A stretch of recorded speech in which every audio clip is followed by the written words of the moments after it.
Hi everyone, thank you very much for watching my video. So this video is all about how to onboard people when working from home. I think that it's a skill that is actually difficult to do.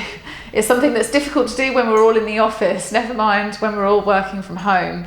And with the coronavirus measures now showing that probably we will all be working from home for quite a bit longer, it means that we not only have to learn how to manage our team and maintain our existing team, but also at times, companies will need to hire new staff. And that means, how do we onboard those people effectively remotely? How do we get all the messaging across that we need to?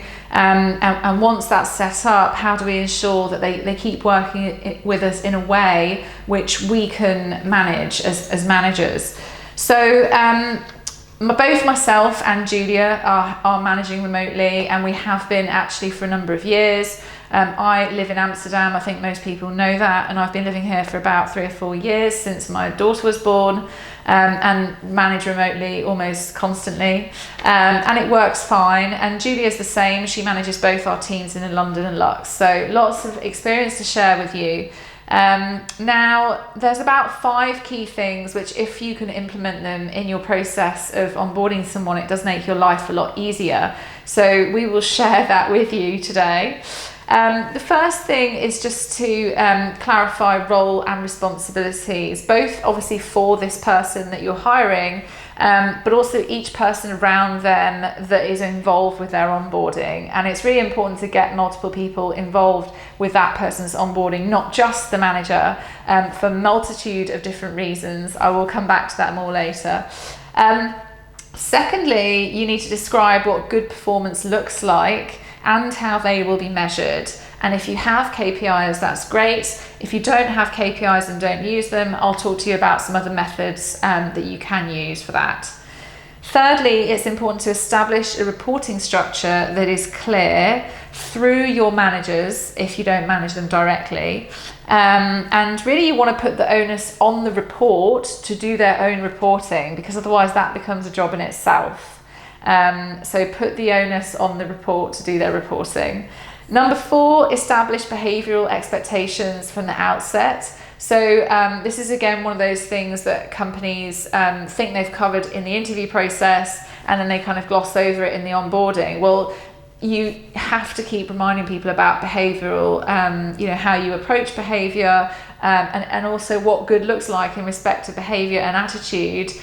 In fact, all the time, pretty regularly, and definitely in somebody's onboarding. So number 5, you want to give that person a 1 to 6 month plan, just so that they can see how much involvement and support they will get in month 1 versus what it looks like over the following 5 months or so.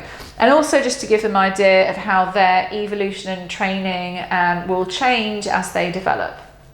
So it's good to spend some time in looking at your onboarding documents. If you've got an onboarding process that is something that your company uses, or an onboarding handbook, it's always good to look at that right now and just refresh.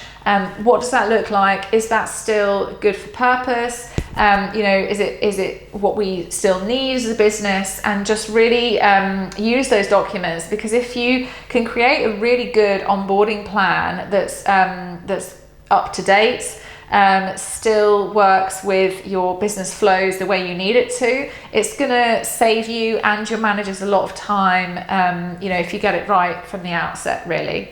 And that's the same for this, because once you lay the foundations of what's expected of this person and you create the momentum for their own kind of self-assessment and training, then it becomes much easier to onboard them, because onboarding is not a job that gets done in 1 week. It's not a job that gets done in 2 weeks. It's something that takes about 6 months of someone's first 6 months in the role. So the first thing you need to do, as I mentioned earlier, when you're onboarding someone remotely, is to establish really clear reporting lines and how things work. And actually, you don't just do this for the individual, although you do it for them too. You do it for all the people that interact with them. And that's important to divvy up the onboarding, because that person, we all work in a very team-led way now, in a very matrix environment way. If somebody can't interact with colleagues or understand how the colleagues play into their role, it actually makes communication very difficult, and that's especially heightened in a situation where they don't see each other regularly and they don't know who the other person is. So try and break down those barriers by divvying up the onboarding with other people in the business, not just putting all the responsibility for the onboarding on the hiring manager, because that will also take up a lot of time. And time is something that's very precious, and so you really want to share that responsibility with other key people in the business, and it's nice to give other people some responsibility to do that task too. So with the direct line manager, so you want to be absolutely clear about their role and responsibility in regard to this new hire.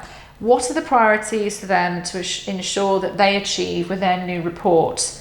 How will they be measured on them? What is likely to come up that will be a challenge to them? So really prepare that individual for the difficult conversations and how they might need to manage, challenging situations. If they're not a super experienced manager, obviously they will need more support.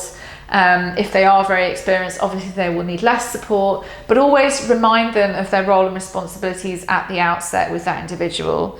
And finally, just always make it clear to that line manager what are the things that they can still come back to you on. So if you're a director leading a team, make sure that your interim managers know that you're still, while they have the responsibility to onboard that individual, they can still come back to you if there's anything that they're struggling with. Then think about the other people that I mentioned in the team that could be helpful. So this would be, for example, if you have an accountant that you've onboarded into your business, and very often in Luxembourg, we have accountants that work closely with lawyers because of the transactions that they're involved with. Now, you might want somebody from the legal team to do an hour for the first couple of weeks with your new accountant to talk about the interactions typically taking place between their two roles. And the legal person will really want to discuss things like, what's important for them to know when they're working on a transaction together. What are the key things that might worry them that they'd like to make sure that they work through with that individual? And maybe also they can provide other bits of intel like what is that particular client like that they're working on, or whether it's an internal or an external client, and other things that are really more at the level of that individual. Thirdly, the other person to think about in your business that could help you with onboarding is somebody who's like a subject matter expert in that area. So you might have someone who maybe doesn't come into contact with that individual on a frequent basis, but they know a lot about the market, or they know a lot about your clients, or they know a lot about your internal setup. So that could be they know a lot about your database, or they know a lot about your system. And so that individual as a subject matter expert would be the perfect person to explain to your new hire about their core topic. So what I'm saying is you really want to give the roles to the people that love doing them most. If you can find a way of divvying up the onboarding in a way that people who are the most qualified and probably enjoy doing the onboarding the most, give them those parts of the roles, then you'll find that they get done, and they get done well. So that's a key point. Then obviously think about the hire themselves. So what is their role and responsibilities? I'm sure you've been through this plenty of times, because by now you've probably interviewed them 2 or 3 times, and you've had other conversations with them in the meantime.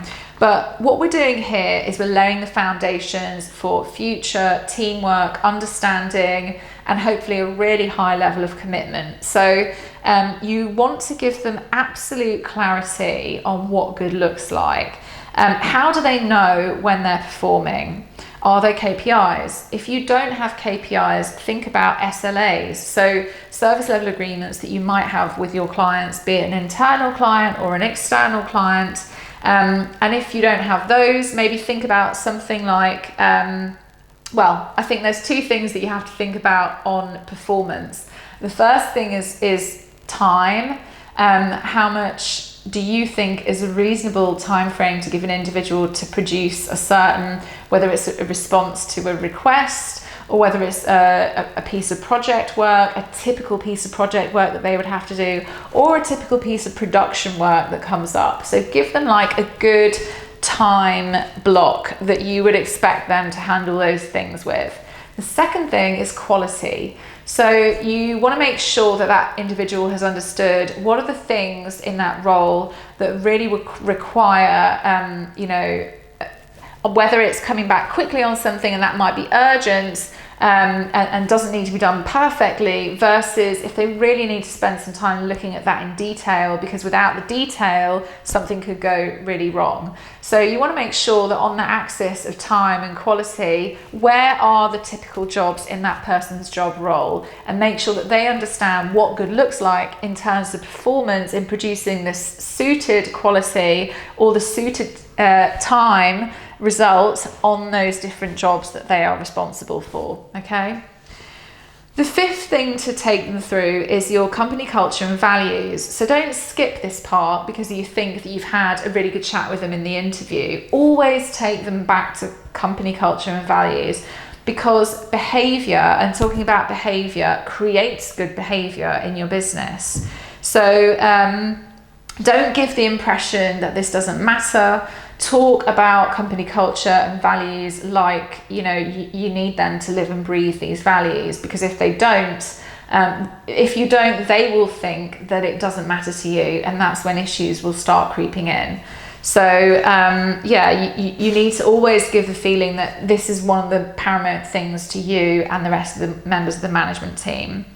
Also make sure that you talk about times of challenge. So when they might face challenging moments in the job, and loop that back to company culture and talk about what good looks like in those moments in your business, okay?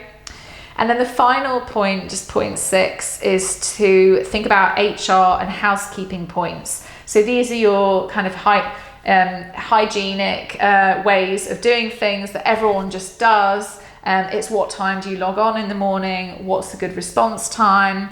It's communication, what's civil, general behavior, general housekeeping. It's just good to remind people of what's normal and what's expected in your organization, because this is one of those things that can vary enormously between companies. So make sure that they know what good looks like for you in relation to just general housekeeping.